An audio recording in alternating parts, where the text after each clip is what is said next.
오늘 우리에게 주신 하나님 말씀은 요한복음 1장 14절부터 18절까지 말씀입니다. 한 목소리로 읽겠습니다. 말씀이 육신이 되어 우리 가운데 거하심에 우리가 그의 영광을 보니 아버지의 독생자의 영광이요 은혜와 진리가 충만하더라. 요한이 그에 대하여 증언하여 외쳐 이르되 내가 전에 말하기를 내 뒤에 오시는 이가 나보다 앞선 것은 나보다 먼저 계심이라 한 것이 이 사람을 가리킴이라 하니라. 우리가 다 그의 충만한 데서 받으니 은혜 위에 은혜로라.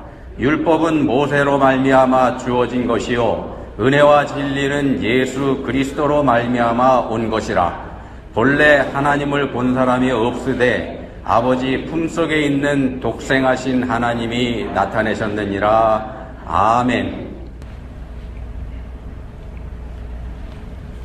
창세기의 마지막 부분에 가서 보면은 야곱이 세상을 떠나죠. 49장 끝부분에서 세상을 떠나고 마지막 50장에서 장사를 치릅니다. 가나안에 가서 아버지 장사를 치르고 애굽으로 돌아온 야곱의 아들들 두려워서 떱니다. 아버지가 돌아가셨으니까 혹시 동생 요셉이 자기들에게 원수를 갚지는 않을까, 그래서 두려워하는 거죠. 형들이 요셉을 애굽의 노예로 팔아버린 악행을 저질렀지 않습니까? 형들이 동생을 팔아버렸습니다. 그 때문에 동생 요셉은 애굽에서 비참한 삶을 살았었고 말입니다. 사람으로서는 해서도 안 되고 또 할 수도 없는 그런 짓들을 형이 저지른 바가 있습니다. 그것 때문에 두려워 떨고 있죠. 창세기 50장 17절에서 이렇게 말씀합니다. 당신 아버지의 하나님의 종들인 우리 죄를 이제 용서하소서. 형들이 하는 말입니다. 우리 죄를 이제 용서하소서 하매 요셉이 그들이 그에게 하는 말을 들을 때에 울었더라. 자, 형들은 용서를 구했고요. 그렇게 용서를 구하는 형들의 말에 요셉은 울음을 터뜨리고 말았습니다. 요셉이 울었습니다. 형들의 용서를 비는 말에. 왜 울었을까요? 요셉의 울음에 어떤 의미가 있었을까? 방금 읽어드린 게 50장 17절 말씀인데 이어지는 19절에서 이렇게 말씀합니다. 요셉이 그들에게 이르되 두려워하지 마소서. 내가 하나님을 대신하리이까. 내가 하나님을 대신하리이까. 요셉은 자신에게 심판할 권한이 없다 이렇게 말합니다. 자신에게는 심판할 권한이 없다. 다른 사람을 악하다고 하는 것, 그렇게 판단하는 행위는, 그런 행위는, 다른 사람을 악하다고 하는 건 판단하는 행위에 속하고, 그 판단하는 행위는 사람이 할 일이 아니라 하나님께서 하실 일이다. 이 고백이죠. 자, 요셉이 노예로 팔려가서도 그 혹독한 상황을 이겨낸 믿음의 근거를 우리가 여기서 이 말에서 찾아볼 수가 있습니다. 성실하게 주인을 섬겨서 인정받지 않습니까? 노예 신분으로도 주인에게 인정받습니다. 근데 이거 가만히 생각을 해보시면은요, 우리가 그런가 보다 하고 넘어갈 수도 있지만 가만히 생각을 해보시면 이게 이해하기 어려운 상황입니다. 요셉은요, 아버지 야곱의 사랑을 독차지했던 아들입니다. 배다른 형제들 포함해서 12형제 중에서 유일하게 요셉에게만 아버지 야곱이 채색 옷을 입혔지 않습니까? 색깔 있는 옷. 당시에 이 채색 옷은 왕자들이 입는 그런 옷이었습니다. 그러니까 요셉은 자기 집안에서 왕자 대우를 받았던 사람이라는 얘기입니다. 자, 그랬던 요셉이 졸지의 노예가 됐습니다. 아무 잘못도 없이. 졸지의 노예가 됐는데 그 현실을 어떻게 받아들일 수 있을까요? 어떻게 받아들이고 노예로 팔려간 집에서 성실하게 일을 해서 주인의 인정을 받았을까? 더군다나 이때 요셉이 팔려간 나이가요, 17살입니다. 한창 반항심이 충만한 나이. 자, 내가 하나님을 대신하리까? 라고 한 요셉은요, 이 말씀에 비춰보면 자신의 삶을 하나님 뜻으로 받아들였다, 이런 얘기가 됩니다. 자신이 그렇게 된 거, 이거 하나님 뜻이다 이렇게 받아들였다는 겁니다. 졸지에 달라진 환경을 하나님 뜻으로 받아들이고 자신이 판단하지 않았다는 겁니다. 자신을 그냥 하나님께 맡겨 드린 겁니다. 자기 자신의 삶이었는데도. 자, 그렇다면 창세기 50장에서 요셉이 흘린 눈물에는 어떤 의미가 담겨 있을까? 요셉이 왜 울었을까요? 내가 하나님을 대신할 수 없기 때문에 당신들에게 원수를 갚을 수 없다는 절망감에서 울은 걸까? 그건 당연히 아마 아닐 겁니다. 그죠? 그건 아닐 겁니다. 장면을 한번 바꿔봅니다. 요한복음 11장으로 갑니다. 요한복음 11장에 가서 보시면은 나사로가 죽습니다. 죽은 지가 나흘이나 지나서 예수님께서 비로소 나사로의 무덤에 도착하시지 않습니까? 일부러 늦게 가셨습니다. 나사로가 죽을 때까지 기다리셨다가. 장사 지내고 나서 나흘이나 지났을 때 비로소 무덤에 도착하셨습니다. 그 요한복음 11장 35절에서 말씀합니다. 예수께서 눈물을 흘리시더라. 예수께서 눈물을 흘리시더라. 자, 그 장면을 지켜보고 있던 사람들이 수근수근합니다. 이게 35절 말씀이었는데 36, 37절에서 이렇게 되어 있습니다. 이에 유대인들이 말하되 보라 그를 얼마나 사랑하셨는가 하며 그중 어떤 이는 말하되 맹인의 눈을 뜨게 한 이 사람이 그 사람은 죽지 않게 할 수 없었더냐 하더라. 이게 사람들의 반응으로 보건데요. 예수님께서 엄청 슬퍼하셨던 것 같습니다. 그냥 눈물을 흘렸다 이렇게 되어 있는데 되게 슬퍼하셨던 것 같습니다. 우리는 눈물 흘린다 그러면은 조용히 흘리는 거 생각하지 않습니까? 그게 아니고 주변에 있는 사람들이 다 알 수 있을 만큼 슬퍼하셨다는 겁니다. 엄청 슬퍼하셨습니다. 자, 그렇게 눈물을 흘리신 이유 33절에서 이렇게 말씀합니다. 왜 눈물을 흘리셨는지요? 33절에서 예수께서 그가 우는 것과 또 함께 온 유대인들이 우는 것을 보시고 심령의 비통이 여기시고 불쌍히 여기사. 예수님께서 눈물을 흘리신 이유가 뭐냐면요. 비통이 여기시고 불쌍히 여기사입니다. 비통이 여기시고 불쌍히 여기사. 그럼 누구를 불쌍하게 여기셨다는 말씀입니까? 쉽게 생각하면 죽은 나사로를 불쌍히 여기셨을 것 같습니다. 사람들, 주변에 있는 사람들은 다 그렇게 생각을 했습니다만 그러지 않습니다. 그러지 않습니다. 예수께서 그가 우는 것과 또 함께 온 유대인들이 우는 것을 보시고 그가 우는 것과 유대인들이 우는 것을 보시고 눈물을 흘리신 겁니다. 나사로가 아니고요. 그가 누구냐 하면 마리아입니다. 마리아와 유대인들이 우는 걸 보시고서 울으신 겁니다. 죽은 나사로 때문에 예수님께서 눈물을 흘리신 거 아니라는 겁니다. 계속해서 읽어보면 37절에서 사람들이 수군거리죠. 이 사람이 그 사람은 죽지 않게 할 수 없었더냐 이렇게 수군거리는 걸 예수님께서 보십니다. 수근수근하는 걸 보십니다. 38절에서 이렇게 나옵니다. 이에 그걸 보시고 이에 예수께서 다시 속으로 비통히 여기시며 사람들이 수근거리는 걸 보시고서 다시 비통해 하십니다. 예수님께서 눈물을 흘리신 이유가 이겁니다. 나사로는 조금 있으면 살려내실 겁니다. 나사로야 나오너라 하실 거지 않습니까? 조금 있으면 살려내실 나사로가 불쌍할 이유는 하나도 없습니다. 자, 요셉은요, 형들 때문에 울었습니다. 예수님께서는 슬퍼하는 사람들 때문에 눈물을 흘리셨고, 요셉은 이미 오래전에 자신이 용서한 형들이 여전히 자신을 의심하고 있는 걸 보고 불쌍한 마음이 들어서 울었고요. 예수님께서는 삶과 죽음의 모든 권한을 가지고 계신 성자 하나님을 알아보지 못하는 인생들을 불쌍히 여기사 눈물을 흘리셨습니다. 공통점이 있죠. 불쌍히 여겨주시는 게 이게 하나님 마음입니다. 우리의 죄 용서의 근거가 바로 여기에 있습니다. 인생들이 하나님의 은혜를 입을 수 있는 근거가 하나님께서 불쌍히 여겨주시는 마음에 있다는 겁니다. 불쌍히 여겨주시는 게 하나님 마음입니다. 그래서 성경에서 여러 차례 하나님의 이 마음을 기록하고 있습니다. 몇 가지만 살펴보면은요, 이런 말씀이 있습니다. 마태복음 14장 14절에 이렇게 말씀합니다. 예수께서 나오사 큰 무리를 보시고 불쌍히 여기사 그 중에 있는 병자를 고쳐주시니라. 불쌍히 여기서 병을 고쳐주십니다. 마태복음 20장 34절 예수께서 불쌍히 여기사 그들의 눈을 만지시니 곧 보게 되어. 마가복음 1장 41절에서는요 예수께서 불쌍히 여기사 손을 내밀어 그에게 대시며 이르시되 내가 원하노니 깨끗함을 받으라. 마가복음 6장 34절에서는요.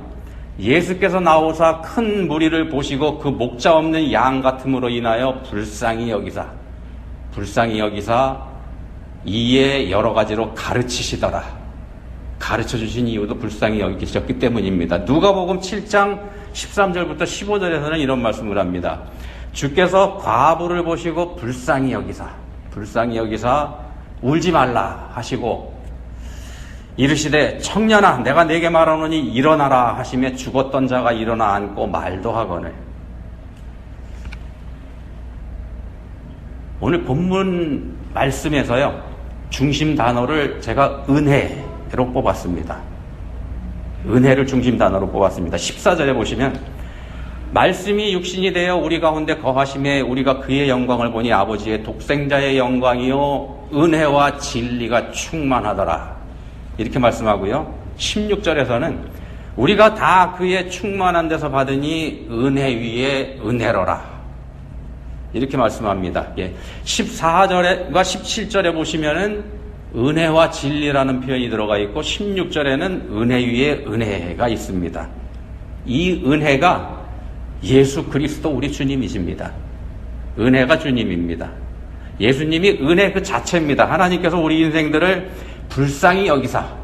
우리를 불쌍히 여기사 거저주시는 은혜의 증거가 예수님이고 예수님 자신이 하나님의 은혜입니다. 자, 우리는 그 은혜로 삽니다. 은혜 아니면 우리가 살 수 없습니다. 하나님께서 우리를 불쌍히 여기사 은혜 주지 않으셨다면 우리한테는 아무 소망이 없다는 겁니다. 전부 다 지옥불로 떨어졌어야 됩니다. 우리가 하나님의 자녀가 되는 것, 도저히 용서받을 수 없는 더러운 죄인이 용서받아서 천국을 소유한 천국 백성이 되는 것, 그래서 뻔뻔스럽게 고개를 들고 살 수 있게 된 것, 이거 다 하나님의 은혜로 되는 일입니다. 은혜가 아니고서는 우리한테 소망이 없습니다. 새해 첫 주일에 하나님의 은혜를 한번 생각해 보시면 좋겠습니다. 자, 은혜가 뭘까요? 여러분들은 은혜를 뭐라고 생각을 하시는지, 은혜가 뭐다 이렇게 정의하실 수 있으신지. 성경적 관점에서 보면 은혜란 이런 겁니다. 자격 없는 자에게 베풀어 주시는 호의. 자격 없는 자에게 베풀어 주는 호의. 도저히 받을 자격이 없는 사람, 좀 더 심하게 말씀드리면은요, 절대로 받아서는 안 되는 사람, 그런 사람한테 호의를 베풀어 주는 것, 이게 은혜입니다. 예를 들면 요셉이 형들을 용서한 것, 요셉의 형들이 용서받은 것, 이게 은혜입니다. 호세아가 바람나서 도망가버린 아내, 음탕한 여자 고멜을 다시 데려온 거, 다 용서하고 다시 데려온 거, 이게 은혜입니다. 자격이 없죠. 자, 받을 자격이 없는 사람에게 주는 게 은혜입니다. 받을 자격이 있는 사람한테 주는 건 뭐냐 하면 그건 은혜가 아니고 대가입니다. 대가. 은혜로 구원받았다고 하는 건 그럴 만한 자격이 없는데도 하나님께서 우리한테 구원을 허락하셨다, 그런 뜻이 됩니다. 에베소 2장 8절에서 말씀하는 것처럼 너희는 그 은혜에 의하여 믿음으로 말미암아 구원을 받았으니 이것은 너희에게서 난 것이 아니요 하나님의 선물이라. 이렇게 말씀하는 것처럼 우리가 은혜로 거저 구원받았습니다. 우리는 거저 구원받았습니다. 가장 값비싼 대가를 하나님께서 치르셨고요. 무지무지한 대가를 하나님께서 치르셨고 우리는 거저 받은 겁니다. 따라서 구원받았다는 거에 대해서 우리한테 자랑할 거리는 하나도 없습니다. 우리가 구원받은 거 자랑할 거리가 안 된다는 겁니다. 우리 공로가 없기 때문에. 그냥 은혜입니다. 그렇기 때문에 자기의 믿음을 자랑하는 것처럼 미련한 짓도 없습니다. 자랑을 한다는 거는요, 내 믿음이 이만큼 좋아, 이거 자랑한다는 거는요, 은혜 받은 걸 대가로 받은 거라고 만들어버리는 겁니다. 이거 범죄 행위입니다. 그러니까 우리가 그런 짓을 하면 우리 주님께서 그걸 보시고 비통히 여기시고 불쌍히 여기사 눈물을 다시 흘리실지도 모릅니다. 믿음은요, 믿음은 내가 아무것도 아니라는 걸 깨닫는 겁니다. 내가 아무것도 할 수 없다는 사실을 깨닫는 사람이 믿음이 있는 사람입니다. 왜 아무것도 할 수 없냐? 나는 죄로 이미 죽은 사람이기 때문에. 죽은 사람은 아무것도 할 수 없지 않습니까? 아무것도 할 수 없습니다. 죽은 사람은. 이 세상에 문제가 없는 것은 딱 한 군데라 그러지 않습니까? 공동묘지. 그런 얘기들 합니다. 살아있는 사람들이 있는 곳에는 반드시 문제가 생깁니다. 왜냐하면 살아있기 때문에. 자기가 살아있기 때문에, 자기가 뭔가 하려고 덤비기 때문에 끝없이 문제가 생깁니다. 사람들이 있는 곳에서는. 전부 다 죽어있는 공동묘지에만 문제 일으킬 사람이 없습니다. 다 죽었으니까. 자, 이미 죽어있는 나를 살리신 분이 하나님이십니다. 죄로 우리 영혼은 죽었는데 구원받았다는 것 다시 살리신 거지 않습니까? 나를 다시 살리신 분이 하나님이십니다. 이렇게 다시 살려주신 게 은혜입니다. 자격이 있어서 살려주신 게 아니기 때문에. 내가 뭘 잘해서 살려주셨나? 아닙니다. 절대로 아닙니다. 우리가 이미 죽어있는데 뭘 했겠습니까? 이미 죽어있는 영혼이 뭘 잘했기 때문에 그 공로로 살려주시겠습니까? 공로가 아니라는 겁니다. 자, 생명의 주인이신 하나님만이 죽은 자를 살려내실 수 있습니다. 사람은 못합니다. 그리스도인은 그렇게 다시 살려주신 은혜를 입은 사람들이고요. 자, 그런 은혜를 입은 사람이 할 일, 은혜를 입은 사람이 할 일은 뭐냐 하면은 감사와 찬양. 그겁니다. 다른 건 할 게 없습니다. 범사에 감사하는 것, 이게 은혜 받은 사람의 할 도리입니다. 그래서 우리 중에서 이미 은혜를 우리가 받았다는 사실, 이 사실이 얼른 마음에 와닿지 않는다 그러면은요, 난 아무리 생각해봐도 은혜 받은 게 없는데, 그런 생각이 드신다면 왜 그러냐면 내가 살아있는 겁니다. 내가 살아있기 때문에 은혜가 은혜되지 못합니다. 은혜가 되려면 내가 죽어야 됩니다. 내가 살아있는 만큼 은혜를 깎아먹습니다. 내게는 전혀 은혜가 없다고 한다면, 하나님이 나한테는 은혜 주신 적이 한 번도 없다 이렇게 주장한다면 그건 내가 시퍼렇게 살아있다는 증거입니다. 요셉의 형들은 생각이 살아있었습니다. 그래서 걱정을 했죠. 자기들의 방패막 역할을 하던 아버지가 돌아가셨으니까 틀림없이 동생 요셉이 자기들한테 원수를 갚을 거다, 이렇게 생각했습니다. 생각이 살아있기 때문에. 노예로 팔려갔어도 판단하지 않고 끝까지 하나님을 신뢰한 요셉하고 이 형들하고 대비가 되지 않습니까? 자, 나사로의 무덤 앞에 모인 유대인들은 예수님을 이렇게 조롱했습니다. 맹인의 눈을 뜨게 한 이 사람이 그 사람은 죽지 않게 할 수 없었더냐. 빈정대는 거죠.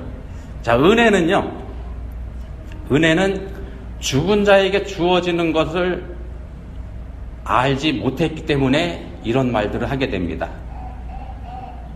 죽은 자에게 주어지는 게 은혜라는 사실을 깨닫지 못했기 때문에, 살아있다고 생각하는 자기들의 관점에서 판단하고 평가하기 때문에 이런 생각들을 하고 이런 말들을 합니다.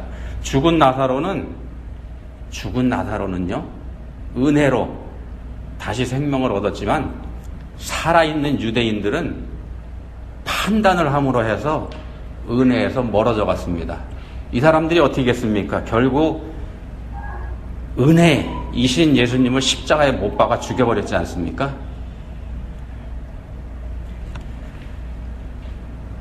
나이가 많은 아파치 인디언 추장이요, 나이가 많으니까 자기 후계자를 정하기로 하고 내 후계자를 공개 선발하겠다 이렇게 공고를 냅니다. 이렇게 많은 젊은이들이 지원을 했고 여러 가지 테스트를 했습니다. 말타기도 했고 활쏘기도 했고 퀴즈도 내보고, 그래서 체력도 갖추고 지혜도 출중한 사람들, 최종 후보자 3명을 선출합니다.